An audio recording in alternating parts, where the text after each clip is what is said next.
Well, hello there, my beautiful family. It is so awesome to be here and joining you today on this very, very powerful portal that we call the Lion's Gate, the 8-8 portal. Very powerful time where Sirius, the star of Sirius, aligns with the Pyramid of Giza and activates this energy of absolute mastery, of an energy that taps us in to our divinity. We're never untapped from our divinity, by the way. We're never separate from our divinity. But on these auspicious days that we experience, like today, we have an opportunity to receive that frequency, to activate that remembering, that wisdom, that healing, that power of manifestation, even more than we normally do. And this is why the ancient people, not only revered these days of cosmic alignment, but built powerful temples, powerful monuments to harness the energies, to remind us through eternity from these amazing technologies that they were working with and harnessing and directing back in those times, that we still have access. In fact, we're probably remembering and regaining the full power of our access to these mysteries more than ever now, as more and more people wake up to this remembering and to this understanding. Then the spontaneous awakenings are happening, the rememberings are getting more deeper and profound, and even if you don't know exactly what it's about, you don't need to. All you need to do is take a moment, take a breath, tap in, tune in, and feel it, and decide to activate it within you. That is the most powerful thing that we need to do, really, with any of this work, any of our service, any of our spiritual path, our awakening path, is to decide to remember. Once we decide, there's a portal that opens within that, where the information and the wisdom just naturally begins to arise and arrive to us. So this month of August, I just wanted to chime in here because it's been a very, very full time for me. I know that it has been for many. There is an enormous amount of stuff that is going on. The energy is very, very fast moving. Why? Because it's solar energy. It's the energy of the sun. And it really kicked off.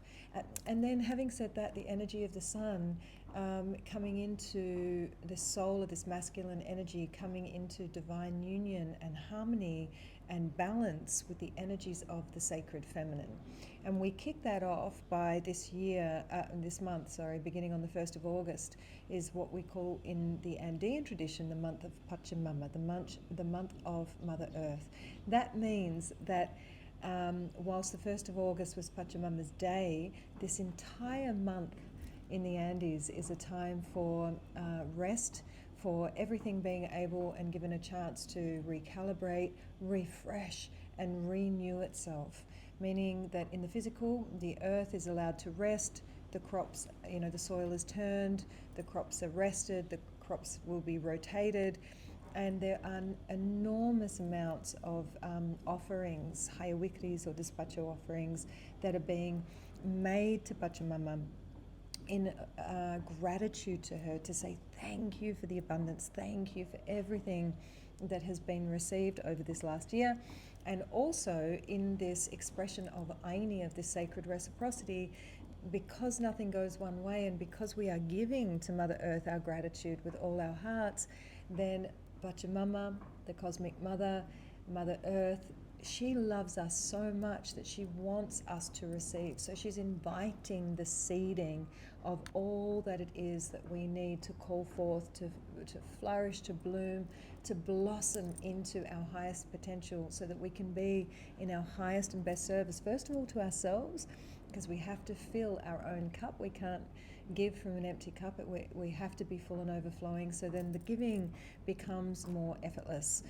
And then as we move through the month of August, in the month of Pachamama, we also have these very, very powerful cosmic alignments that are really bringing in the solar energy, the energy of the divine masculine. So we had the new moon on the 4th of the month, which was in Leo, which is very much, this Leo energy, the Lion's Gate, this season of Leo is very much about stepping into your mastery, not from an egoic perspective, but from the perspective of the queen or the king, the one who is in his or her center, knows his or herself, realizes that the sun doesn't only shine on us, it shines from within us, and we become a beacon of that light, a lighthouse for others. It brings with it an enormous opportunity for creation and manifestation. And the interesting thing about creation and manifestation is that it is happening so fast, and we are becoming such masters of it, that sometimes the creations and the manifestations are moving so quickly that it leaves us kind of like trying to keep up with what we've actually created. Sometimes you can have a feeling like, stop the ride, I want to get off, it's too much, it's almost overwhelming with goodness. But overwhelm is overwhelm, whether you're being overwhelmed with, big processes or heavy processes, or whether you're being overwhelmed with creation processes. Energetically, it's a similar thing in terms of the overstimulation that can occur of the nervous system, and how we need to be mindful of each moment by moment, what we are taking on, how we are reacting, how we are responding, what we are receiving, what we are giving. It's all about becoming as conscious as we possibly can, seeing the areas where we tend to go too fast or push too much, and not just trusting, but knowing that when we slow things down, we give space for more magic to occur. So in these times, it's not necessarily to do more, it's actually how we can learn and train ourselves to do less, but to affect more, to be more about the quality of what we do rather than the quantity of what we do and what we think we need to do. And it's a very, very interesting energy, because when the speed is as quick as it is, it kind of sweeps you up and takes you along with it, like a massive gust of wind or like a tornado. So our work is to learn to find the center, the balance, the harmony, the equilibrium. That is the presence, the spaciousness of the divine feminine, the sacred feminine, in the changing, fast-paced energy of the divine masculine, the sacred masculine. So more and more, I feel like the overarching theme for August and for this new, when I say the new earth or the new reality, where really it's a returning to who we really are, and it's the amalgamation and the convergence of everything that we have received over the cycles, as we move now out of what has been a very long patriarchal cycle, which used to be a very matriarchal cycle before that, and now we're coming back into balance. And if you can hear the bang, bang, bang in the background, that is because I live in Bali, and there is a lot of construction happening here at the moment. And here again is the consistent polarity, like I am surrounded here by the most exquisite nature. If you could see out the window here, there is jungle, ocean, huge big blue sky, the white cliffs, phenomenal nature. And then at the same time, there is an enormous amount of huge construction. The trees are coming down, the land is being drilled. It really feels like an assault on the sacred feminine, by these very strong masculine energies. Myself, I'm building my own home at the moment, and I'm taking so much care. It's not to say that I'm getting it all right, but I'm doing my very best to take care with everything that we do to honor through the structure that we're creating, the softness of the feminine. For example, I have not used any heavy machinery on my site. We've done it all by hand, which might sound a bit crazy, but it has a feeling of softness in that. We still are able to do what we do, but rather than going in and doing this with the earth, it's gently, almost like asking permission as we go. That's the intention that I set for that process. Of course, I can't control the workers that are there and that are on site, but that's the very clear prayer that I've set for that. So it's around us all the time. It's reflecting it back to us, sometimes in ways that are very uncomfortable. For me, I feel very uncomfortable when I see the unconsciousness in the way, because it kind of reminds me that we're not all there yet, that we still have a ways to go. But then I also see a lot of people that are doing it consciously, that are leading by the lion's gate, leading by stepping into their mastery, into their light, by being the lighthouses, by leading by example. And that's really, for me, even though it's hard, and I get taken out too, like it hurts my heart to see some of the things that are happening on this planet, but I also know that I can't affect any change if I'm overwhelmed by that empathy, so it's like, rather than being, and this is the nature of the divine masculine, sacred feminine. It's a really beautiful, in the Andean cosmovision, we talk about these energies rather than, we have many ways of talking about these energies, but in this cosmovision, when we talk about divine masculine, sacred feminine, we actually can see it here in the Chicana, and this is the Andean cross. Now, every line that is a vertical line represents the cosmic father or the divine masculine. It represents the essence of time. Every horizontal line that you see is the cosmic mother. It represents the sacred feminine, and this is a representation of space. Now, interestingly, the word pacha, which is what you hear when we say pacha, mama, that word pacha means two things in one word. It is sacred time and sacred space as one thing, no division between the two. And where those 2 points merge, whole universes are born. Like, this is where we access all of the different dimensions of time and space. But the essence of sacred time, of the divine masculine, is like the sun. It is always changing. It is always moving. It is always renewing itself. It is always shifting. The sun rises, it sets. It's in shadow, it's in light. It pivots. Okay, so this is the energy of the masculine. It's movement, it's change. It can be fast, strong. It can be amazing, manifestation, all of the things, clarity, It can also be a little bit direct and a bit, forceful, and feel like there's a pushing energy behind it, And then we have the sacred feminine, which is really about the essence of presence, the essence of space, spaciousness. This is the energy of Pachamama. She is always holding us, no matter what we do, no matter how far we stray, no matter what we do to her, she's like there. She's always nourishing, she's always nurturing.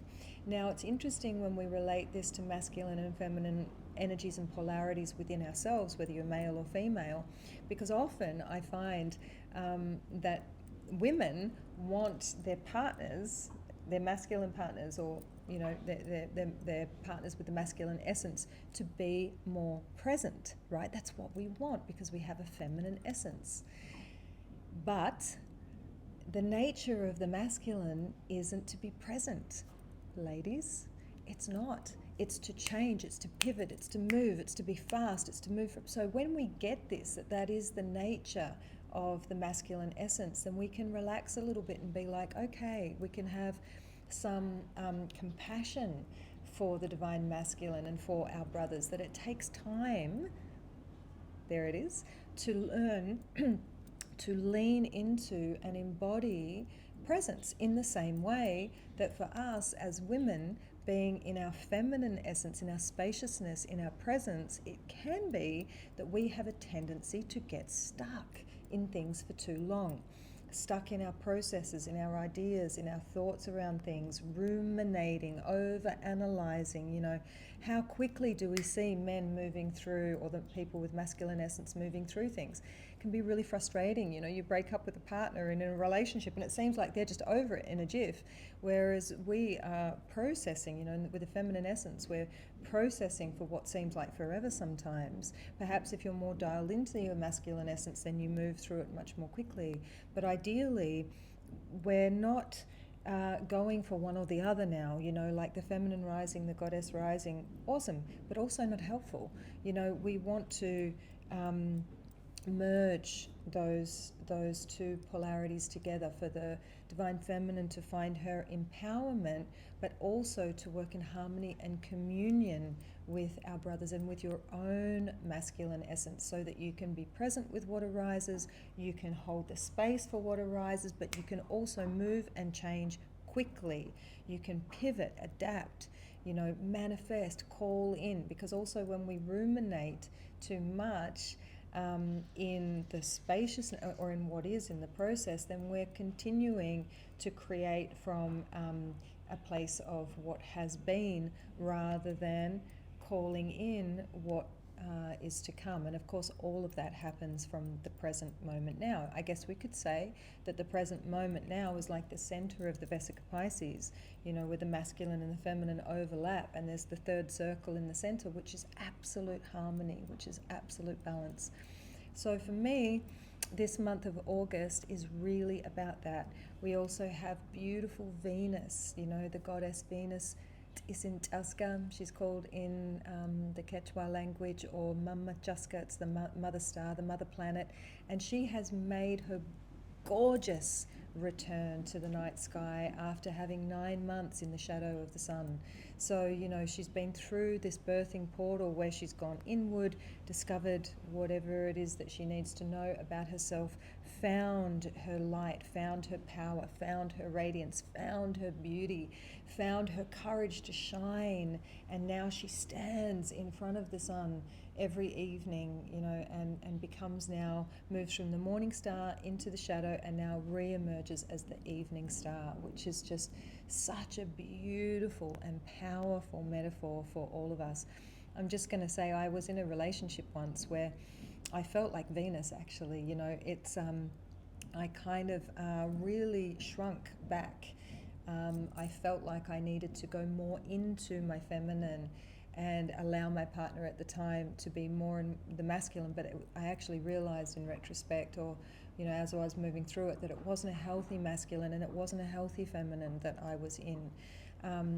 And when I would ask the medicine over and over again and ask my higher self, well, what am I doing in this relationship?